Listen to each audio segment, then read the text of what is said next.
രക്ഷിതാക്കൾ പ്രാമുഖ്യം കൊടുത്തിട്ടില്ലെങ്കിൽ അതിൻ്റെതായ ദോഷങ്ങൾ തീർച്ചയായും.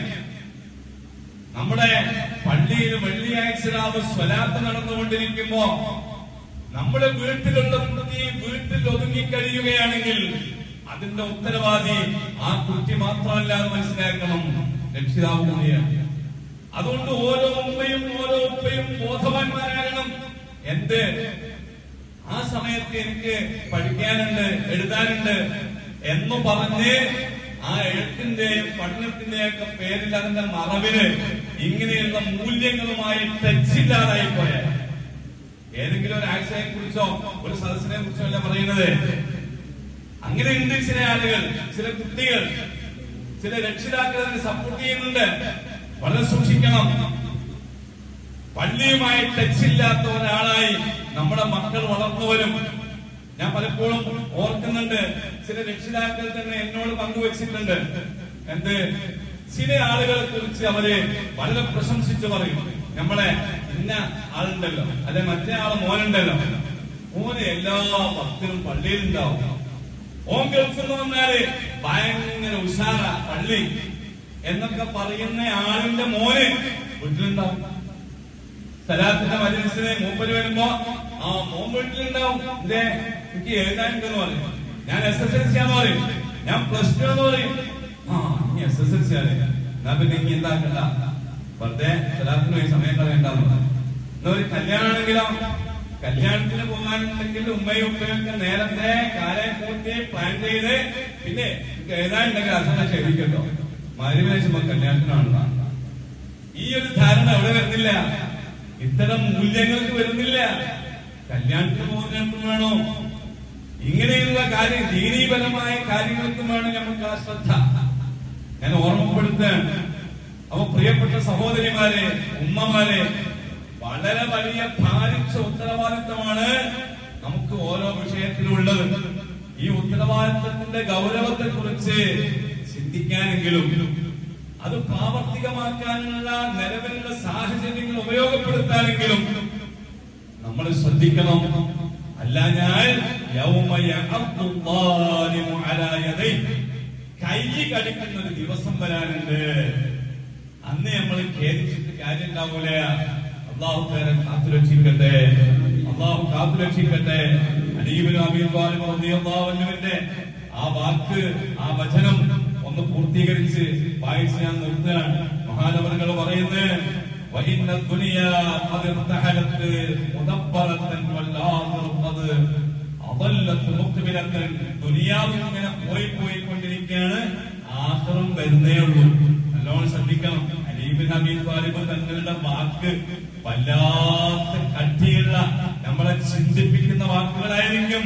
മഹാനവറുകൾ പറയാണ്, ദുനിയാവ് ഇങ്ങനെ പോയിക്കൊണ്ടിരിക്കുകയാണ്, ആഖിറം വരുന്നേ ഉള്ളൂ. നല്ലോണം മനസ്സിലായിക്കൂടെ, ആഖിറം വരുന്നേ ഉള്ളൂ. എന്നിട്ട് മഹാനവറുകൾ പറയുന്നു,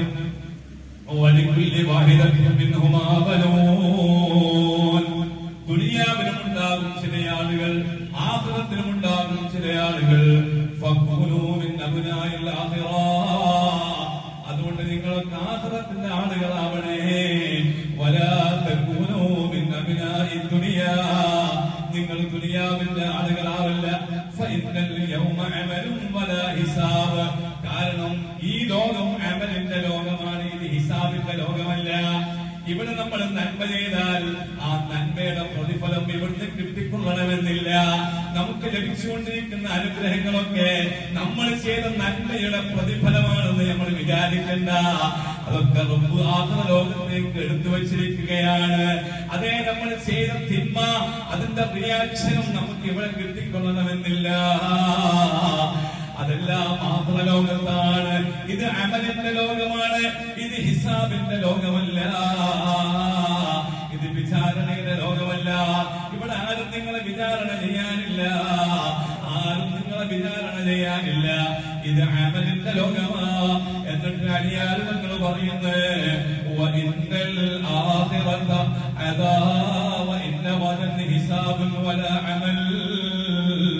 നാളെ അമലില്ലാത്ത ലോകത്തേക്കാ നിങ്ങൾ വരുന്നത് നമ്മുടെ ഹിസാബ് മാത്രമാണ്. ഇന്ന് ഹിസാബില്ലാത്ത അമലിന്റെ ലോകമാണ്.